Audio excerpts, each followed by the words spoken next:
तो हमने क्या करा था, कैश बुक स्टार्ट करी थी एंड कैश बुक में हमने डबल कॉलम कैश बुक खत्म किया था। डबल कॉलम कैश बुक के बाद हमारे पास पेटी कैश बुक आते हैं। पेटी कैश बुक में क्या है, पेटी कैश बुक में दो फॉर्मेट है, एक सिंपल पेटी कैश बुक और एक एनालिटिकल पेटी कैश बुक। तो सिंपल पेटी कैश बुक में अभी फिलहाल नहीं करा रहा क्योंकि पेपर में वो अगर आती है तो आती भी नहीं है, एनालिटिकल ही आती है। तो सिंपल पेटी कैश बुक का एक फॉर्मेट है, वो आप इलस्ट्रेशन से देख लीजिए, और जिसको इलस्ट्रेशन की वो चाहिए तो वो मेरे को कमेंट सेक्शन में अपना फोन नंबर शेयर करके पीडीएफ मंगवा सकता है। तो उसके बाद बात करते हैं क्वेश्चन नंबर 18। ये आपकी जो बुक है उसका सेशन 2019-20 है, और जो बैक क्वेश्चन है क्वेश्चन नंबर 18 में हम करने जा रहे हैं। तो इसको सुनना जरा, सारे जने ध्यान से सुनना। A petty cashier in a firm received 15,000 as a petty cash impressed on 4th of June 2018 during the week his expenses were as follows। तो सबसे पहले हम क्या करेंगे, एक क्वेश्चन नंबर लिख देते हैं। यहाँ पे क्वेश्चन नंबर 18 है और ये पेज नंबर है, टी.एस. गरेवाल की बुक है, पेज नंबर 10.46 है। ठीक है जी। इसका जो फॉर्मेट है वो एक बारी हम फॉर्मेट बना लेते हैं सो दैट कि हमारे को कोई गलती ना हो। तो इसका फॉर्मेट अभी आप देखेंगे।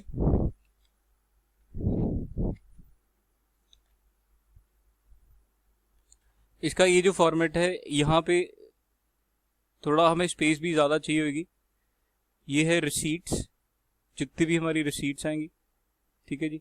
रिसीट्स के बाद इसको मेरे हिसाब से लंबा चलेगा तो इसको नीचे तक खींचना, स्ट्रेच करना ठीक रहेगा। रिसीट्स के बाद आती है हमारा डेट।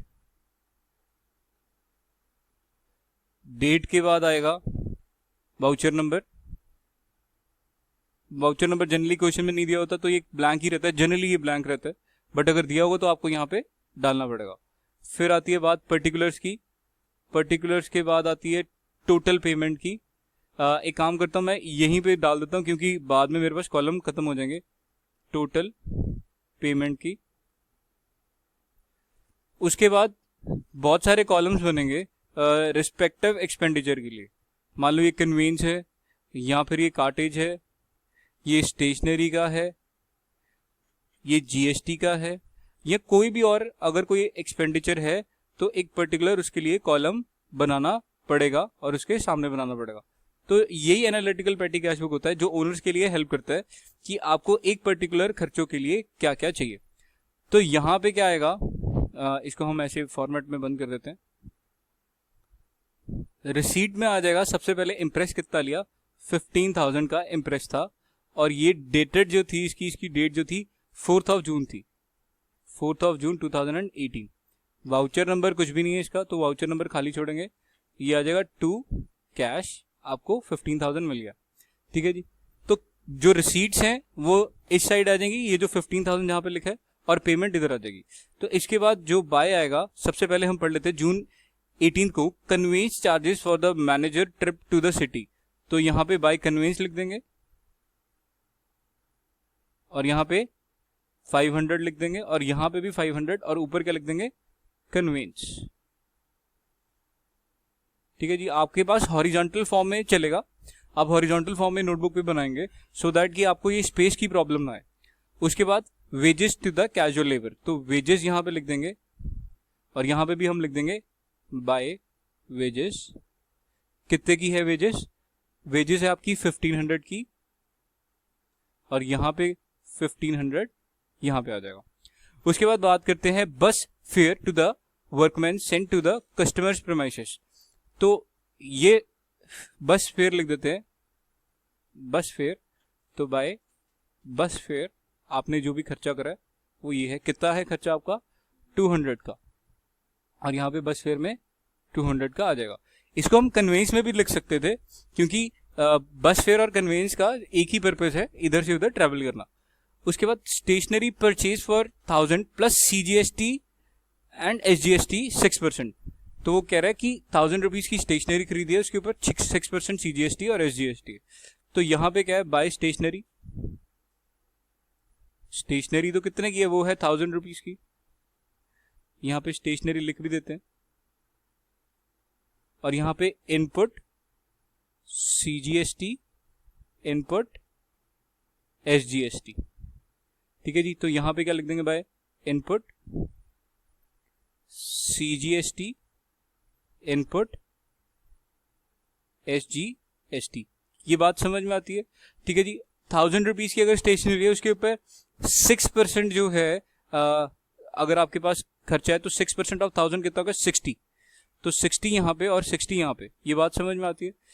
उसके बाद send document to head office by the registered post. तो ये पोस्टेज का खर्चा है,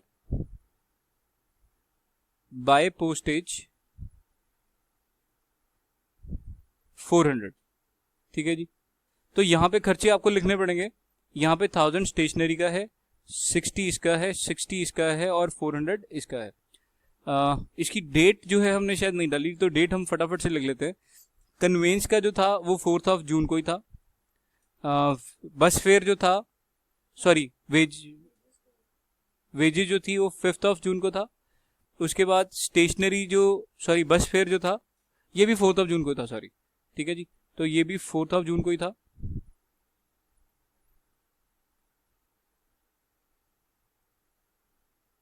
ये 5th ऑफ जून को था। उसके बाद फिर स्टेशनरी जो थी ये भी 5th ऑफ जून को ही था। अगर डेट सेम रहती है तो मैं इसको नहीं डालूंगा। अब जो पोस्टेज थी वो थी 6th ऑफ जून को थी।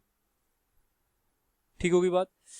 तो पोस्टेज स्टैंप परचेज्ड 1000, तो स्टैंप मैं इसी में लिख दूंगा,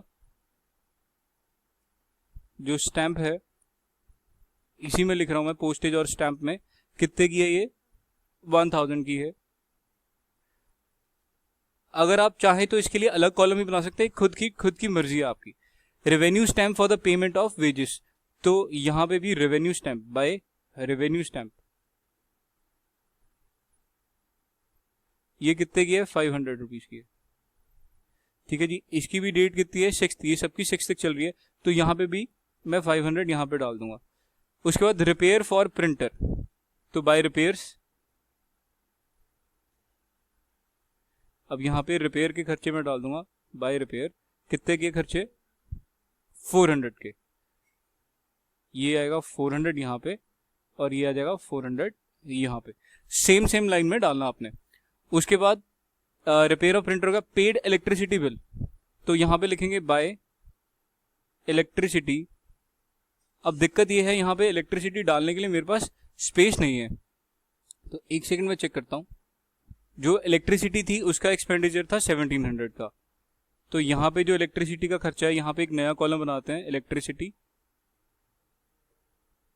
ये आएगा 1700 यहां पे। ठीक हो गया जी। उसके बाद वेजेस पे टू कुलीस, ये है वेजेस, तो वेजेस में ही डाल दो। कितने की है ये? 400 की। तो वेजेस दूसरे नंबर कॉलम पे था, ये 400 का आ जाएगा। उसके बाद आएगा taxi fare to assistant manager, तो असिस्टेंट मैनेजर को कन्वेंस में डालते थे बाय टैक्सी फेयर। कितने का है? 500 का है, तो मैं इसको कन्वेंस में डाल रहा हूं, जो सबसे पहले डाला था हमने। ठीक हो गया जी। उसके बाद letters by registered post sent to the different replies, तो बाय पोस्टेज का जो खर्चा है, ये पोस्टेज का खर्चा यहां पे था। पोस्टेज कितने का? वैसे तो खर्चा कितने का है? 1000 रुपीज का है। क्या इसके ऊपर जीएसटी लगा हुआ है? ठीक है जी। तो ये 8th ऑफ जून को है पहले तो, और ये पोस्टेज है 1000 रुपीज का, और पोस्टेज जो है वो है ये वाला कॉलम है। तो पोस्टेज का खर्चा ये बहुत करते हैं। उसके बाद बात करते हैं लॉक्स परचेज्ड फॉर 800 सीजीएसटी। यहां पे एक लॉक्स आ जाएगा, ताले। ऑफिस के प्रीमाइसेस को ताले भी तो लगाने जरूरी है ना, तो बाय लॉक्स। ये कितने के खरीदे हमने? 800 के खरीदे हैं, और इसके ऊपर by input CGST by input SGST. कितना परसेंट है? 6% है। 6 8 जा 48, तो यहाँ पे 48 यहाँ पे आ जाएगा, 48 यहाँ पे। तो इनपुट सीजीएसटी एसजीएसटी में आ जाएगा यहाँ पे 48 और 48, और जो लॉक्स है उसमें आ जाएगा 800। क्या ये फॉर्मेट समझ में आ रहा है तुम्हें? ठीक है जी। उसके जो भी खर्चा उसके सामने सामने लिखना है, और जो भी रिपीट हो रहा है उसके बीच में आपने डाल देना, और नीचे हम टोटल लगा देंगे सबका। उसके बाद बात आती है, आपने स्टेशनरी परचेज करी है 400 रुपए की। हाँ, स्टेशनरी का तो ऑलरेडी हम बना चुके हैं बाय स्टेशनरी। ये थोड़ी सी जल्दबाजी में बन गया, ये खराब हो गया।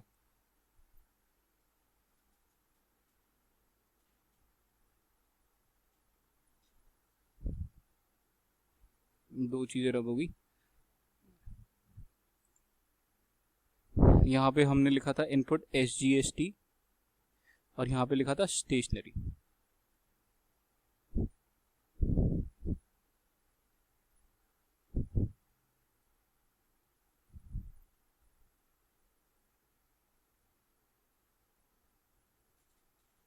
तो स्टेशनरी का अभी हमने क्या करना है, अमाउंट कितनी है स्टेशनरी की? स्टेशनरी की 400 है और इसके साथ इनपुट CGST भी चलेगा और यहाँ पे भी कॉलम बड़े करने पड़ेंगे, sorry rows by input SGST। ये 400 की स्टेशनरी थी, 6 4 था 24 रुपीज का CGST और 24 रुपीज का ही SGST। तो यहाँ पे 24 और 24 यहाँ पे आ जाएगा। और स्टेशनरी के ऊपर से देखना पड़ेगा कॉलम कौन सा है, ये स्टेशनरी का फर्स्ट सेकंड थर्ड फोर्थ। तो ये रहा, इसमें माउस का कर्सर मैंने रखा हुआ है, stationery first second third fourth, ये रहा स्टेशनरी का, ठीक है जी। तो ये आ जाएगा 400 का। एक ये जो लाइन है, एक फालतू की लाइन बनी हुई है बीच में, ये कुछ नहीं है। उसके बाद बात करते हैं रिफ्रेशमेंट टू द कस्टमर्स। तो बाय रिफ्रेशमेंट ये नया बनेगा, इसको बिजनेस प्रमोशन एक्सपेंसेस भी लिख सकते हैं और यहां पे एक नया कॉलम बन जाएगा रिफ्रेशमेंट का, ठीक है जी। ये कितना खर्चा करा आपने? 200 रुपए। अब करना क्या है, इसका टोटल, सबका टोटल लग जाएगा।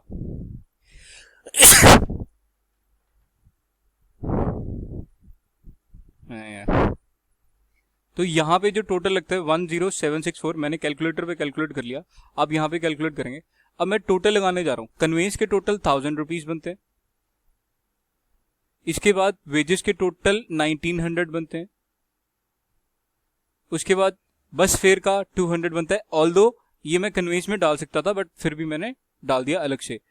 उसके बाद बात करते हैं स्टेशनरी की। स्टेशनरी का 1400 बनता है। उसके बाद आप बात करेंगे इनपुट CGST की और SGST, ये तो अमाउंट सेम रहेगी। 60 + 48 + 24 ये बनता है 132। तो 132 और 132 ये टोटल हो जाएगा। उसके बाद ये पोस्टेज का खर्चा है 400 + 1000 + 500 1900 2900। इसका जो खर्चा है 2900 का बनता है, ठीक है। यहाँ पे स्पेस की प्रॉब्लम थी तो आप नोटबुक पे पूरे स्केल के साथ बनाएंगे। यहाँ पे हमारी लिमिटेशन है इस टैब में जो काम करते हैं, तो that is not accurate line बनाने के लिए, बट पेपर पेन पे अगर करेंगे तो वो बहुत एक्यूरेट आएगा। ये 400 है टोटल में रिपेयर्स का। और उसके बाद इलेक्ट्रिसिटी का 1700 है, उसके बाद 800 है इसका टोटल लॉक्स का, और रिफ्रेशमेंट का भी टोटल 200 है। तो वैसे तो ये यहाँ पे ही आपका क्वेश्चन खत्म हो जाता है, बट इन सबका टोटल, ये जो है इन सबका टोटल जो है ये मैच करेगा 10764 से।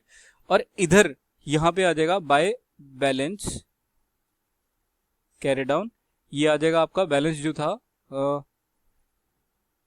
ये जो टोटल खर्चा है, ये आपका खर्चा यहां पे आता है। हाँ, अगर 15,000 में से 10764 जो है ये आएगा आपका 4236। तो आपको फर्दर और कितनी इंटरेस्ट मंगवानी पड़ेगी? टू कैश, ये नेक्स्ट डेट में माइनस 15,000, तो 10764 और मंगवानी पड़ेगी। और ओपनिंग बैलेंस में जब आप ऐड करोगे टोटल 15,000 ही हो जाएगी। ठीक है जी, ये बात समझ में आती है। तो एक डेट यहाँ पे डालनी थी, रिपेयर से 7 जून। ठीक है जी, तो आप पेपर में डेट का ध्यान रखेंगे। तो इसी के साथ मेरा एनालिटिकल पेटी कैश बुक खत्म होता है। सिंपल पेटी कैश बुक इससे भी ज्यादा सिंपल है। तो ये चैप्टर जो है कैश बुक का खत्म होता है। इसके बाद मेरे को नहीं लगता कि बैक क्वेश्चन और कराने की जरूरत है, इसमें सारे के सारे कंसेप्ट खत्म होते हैं। ये एक क्वेश्चन के थ्रू ही आपको सारे फंडे क्लियर हो जाएंगे। कैश बुक के हमने 2 column double column cash book भी करा है, उसमें यूनिक एंट्रीज भी हमने करी है। तो I think so you are prepared for cash book. मेरी तरफ से कंसेप्चुअली आप अब की इसकी प्रैक्टिस करो, जितनी ज्यादा कर सकते हो। बैक क्वेश्चन तो देखो कंप्लीट करने हैं, इलस्ट्रेशन जरूर करनी है। और एक और फंडा बताता हूँ मैं आपको, बहुत मजेदार फंडा बताता हूँ। मैं जो आपको होमवर्क देता हूँ, आपको मैं कोई भी होमवर्क देता हूँ, XYZ होमवर्क देता हूँ, क्वेश्चन नंबर दिस, तो अब उस होमवर्क में ना जो आपका पहली बारी में हो गया वो तो पहले भी हो गया और वो बाद में भी हो ही जाएगा। जो नहीं हो उसको सर्कल कर लीजिए। वो एग्जामिनेशन के टाइम पे आपको क्या काम आएगा। आपको क्वेश्चन, सबसे बच्चे का सबसे पहला ये क्वेश्चन होता है, सर एग्जामिनेशन का टाइम है, हमारे पास 1 या 2 डेज हैं, बताओ कौन कौन से क्वेश्चन प्रैक्टिस करने हैं। तो भाई साहब एक बहुत सिंपल और प्रैक्टिकल बात सीखो कि एक टीचर के सामने अगर बुक खड़ी पड़ी है तो उसमें चेंजेस हर साल आते हैं, उसमें वो उसके लिए ऑल ऑफ अ सडन जज करना मुश्किल है कि सामने वाले बच्चे की क्या कमजोरी है। यू आर द बेस्ट जज ऑफ योर वीकनेस। तो उस जो क्वेश्चन आपने उस टाइम पे मार्क करे होंगे, यही क्वेश्चन दोबारा से पेपर में रिपीट करना है, क्योंकि जो पहले हो चुके थे पहली बार में होते वो तब भी हो जाएंगे, क्योंकि वो अब भी हो चुके हैं। ये बहुत अच्छी एक सजेशन है आपको, ये ऐसा फॉलो करके चलो। और ये नहीं है कि +1 +2 के लिए, अब मैं कहता हूँ सीए फाइनल्स भी कर लेते हो, उसके बाद भी कोई आईएएस ऑफिसर की भी कोई स्टडीज कर रहे हो तो उसमें भी आपको ये क्वेश्चंस मार्क करने चाहिए। ठीक है जी, तो थैंक यू वेरी मच। आज की ये वीडियो यहीं पे वाइंड अप करते हैं।